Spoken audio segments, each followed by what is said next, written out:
Bro, lu pasti nggak nyangka sih, negara yang sering dipandang sebelah mata ini tiba-tiba bikin heboh dunia pertanian internasional. Bukan karena sawit, bukan karena kopi, tapi karena jagung. Dan bukan jagung biasa, tapi jagung super yang produksinya sampai bikin ilmuwan Eropa salut sama Indonesia.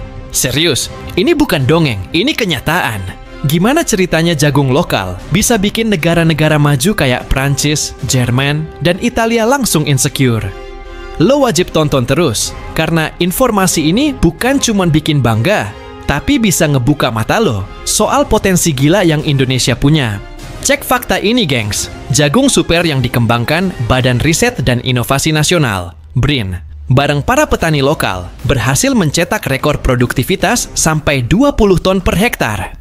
Bandingin deh, jagung di Eropa sana rata-rata cuma mentok di angka 7 sampai 9 ton per hektar. Dan ini bukan hanya sekali panen doang, tapi stabil terus-terusan. Ditambah lagi, jagung ini tahan hama, irit air, dan bisa tumbuh subur, walau cuaca nggak menentu. Tapi tunggu dulu, nggak semua pihak senang dengan pencapaian ini. Negara-negara eksportir jagung utama seperti Amerika, Argentina, dan Ukraina mulai keringetan. Kenapa? Karena Indonesia, yang dulu sering impor jagung miliaran rupiah tiap tahun, sekarang malah jadi ancaman di pasar internasional. Bahkan beberapa petani di Amerika mulai protes karena harga jagung mereka drop gara-gara lonjakan pasokan dari Asia Tenggara. Waduh, panas banget kan suasananya? Nah, yang bikin makin keren, inovasi ini nggak lahir dari laboratorium canggih di kota besar, tapi justru dari kerjasama keren antara petani di Grobogan, Jember, dan Maros bareng para peneliti lokal. Mereka nyatuin ilmu tradisional sama teknologi modern, kayak sensor kelembaban tanah, pemetaan drone, dan pupuk organik buatan sendiri. Gak heran kalau banyak pakar luar negeri mulai tertarik belajar ke Indonesia. Kapan lagi petani desa ngajarin ilmuwan asing?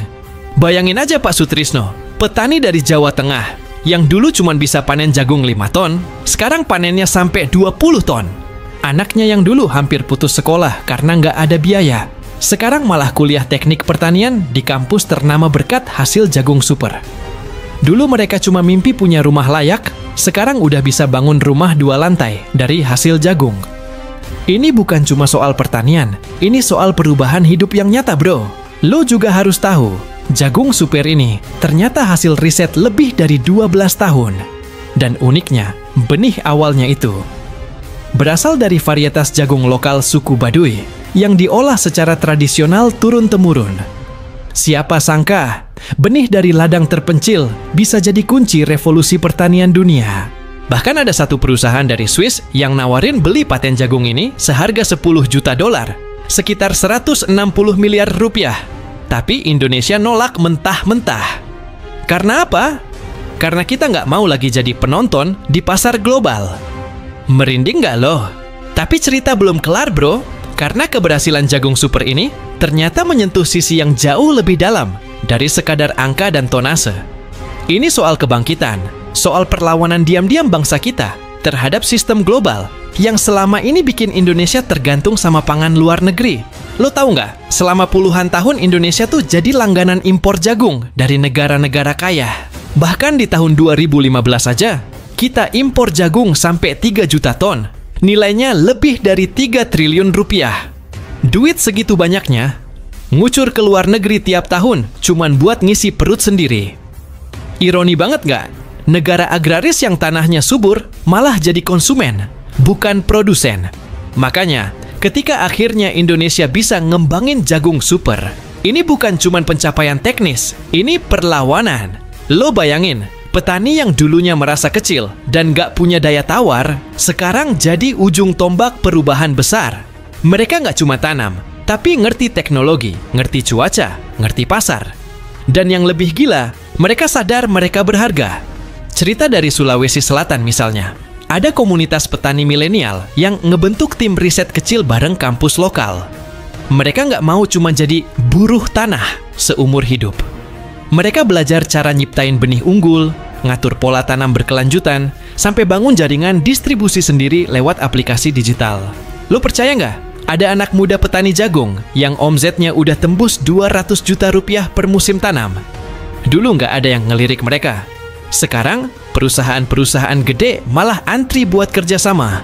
Tapi tentu aja, nggak semua orang seneng ngelihat Indonesia bangkit.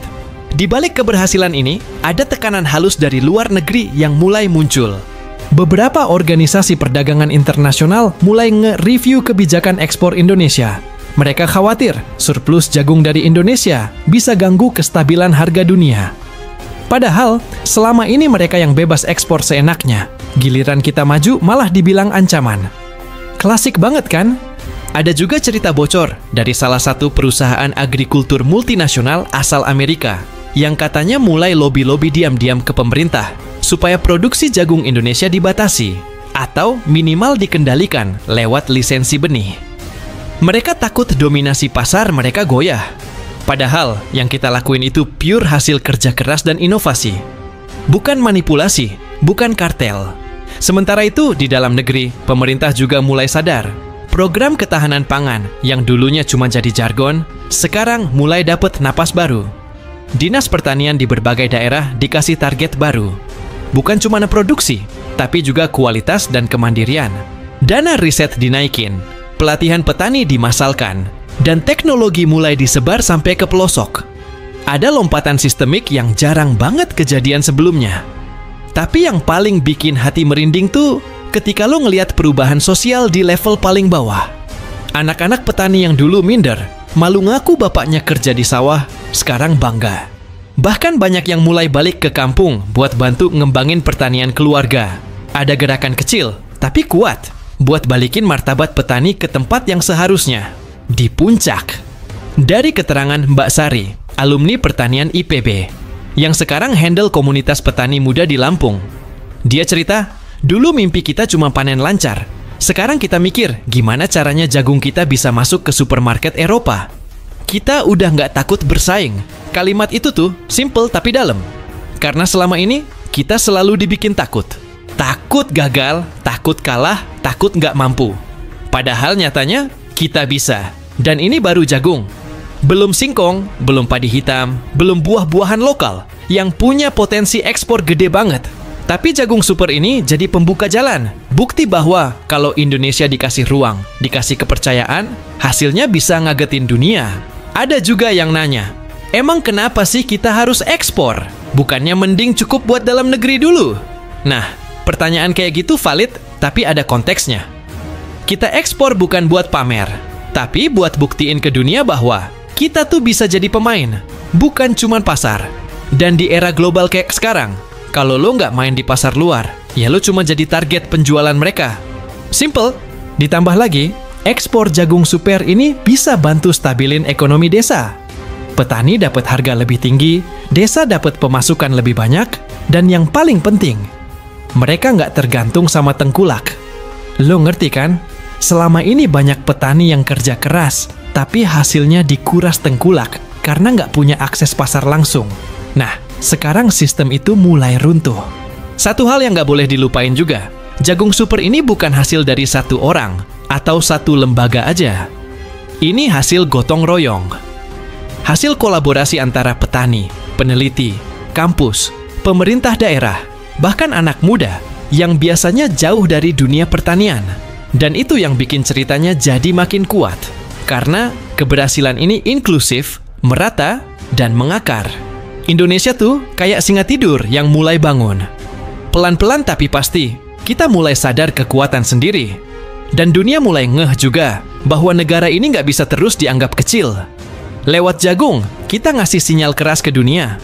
Indonesia siap ambil bagian, siap bersaing, dan siap menang.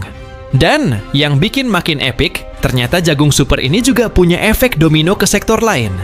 Industri pakan ternak lokal yang dulu bergantung sama impor, sekarang bisa dapat pasokan lebih murah dan berkualitas dari dalam negeri. Itu artinya, harga daging, ayam, dan telur bisa lebih stabil. Ujung-ujungnya, rakyat kecil juga yang diuntungin.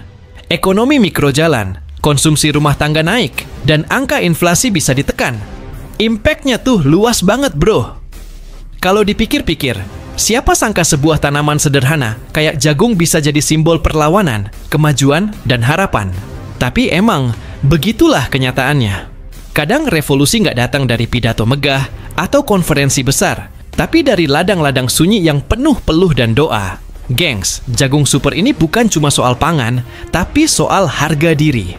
Indonesia bisa berdiri sejajar, bahkan lebih unggul dari negara-negara yang selama ini ngerasa paling top. Dan ini baru permulaan. Kalau kita serius manfaatin potensi lokal, bukan nggak mungkin 5 atau 10 tahun lagi, Indonesia bukan cuma jadi lumbung pangan dunia, tapi pusat inovasi pertanian dunia. Pertanyaannya sekarang, kita siap nggak jadi bangsa yang mandiri dan disegani? Kalau lo juga bangga sama gebrakan anak bangsa yang satu ini, jangan pelit jempol. Klik suka, share ke temen-temen lo, dan tulis pendapat lo di kolom komentar. Mau informasi keren dan bikin shock lainnya dari tanah air? Yuk, follow sekarang, biar nggak ketinggalan update yang bikin lo makin bangga jadi orang Indonesia.